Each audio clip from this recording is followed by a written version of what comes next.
Nikoli ni prepozno za zdrave spremembe. Življenjsko okolje vseh ljudi se hitro spreminja. Na dejavnike okolja ne moremo vplivati. Soočamo se z vedno večjo onesnaženostjo vode, zraka, zemlje. Starostnik lahko z zdravim načinom življenja na preprost način veliko stori za svoje zdravje.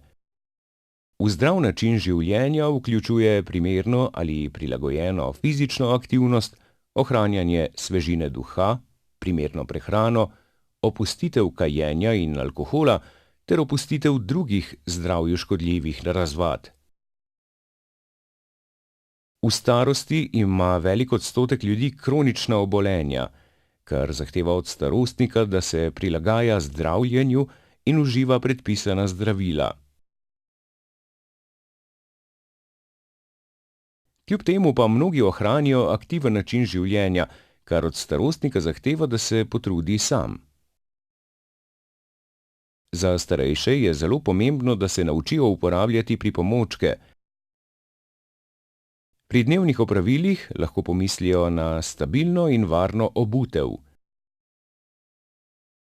V skrbi za ohranjanje samostojnosti in kakovostne starosti ima zelo veliko vlogo gibanje na svežem zraku.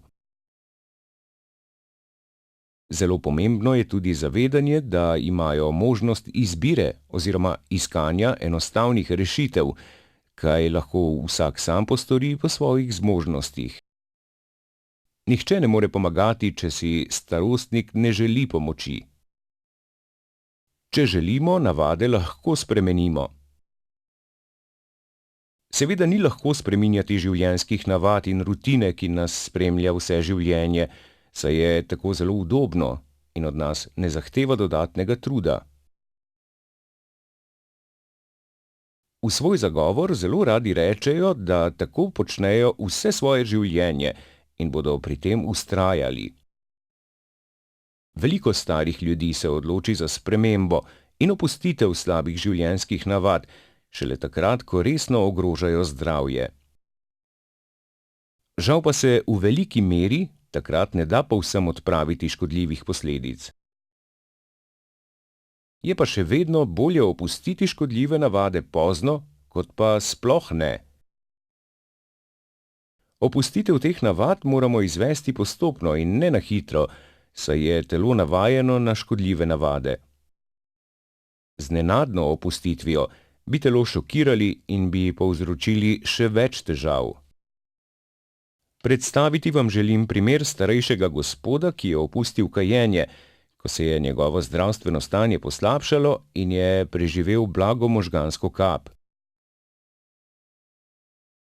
Pove, da je v svojem aktivnem življenjskem obdobju veliko kadil in ni imel urejene prehrane.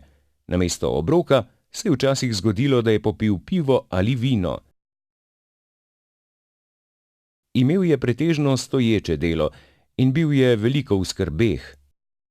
V njegovem življenju ni bilo dodatne skrbi za gibanje ali zdravo prehrano. Po dogodku gospod ni izgubil volje, temveč se je odločil narediti spremembe, kar je pomenilo tudi opustitev kajenja. Sedaj se udeležuje vodenih sprehodov v skupini ter izbira svežo in bolj uravnoteženo prehrano. Z redno aktivnostjo na svežem zraku ohranja gibljivost in izboljšuje okretnost. Prizadeva si, da ohranja samostojnost, če je potrebno, uporabi tudi preproste pripomočke, ki mu olajšajo delo.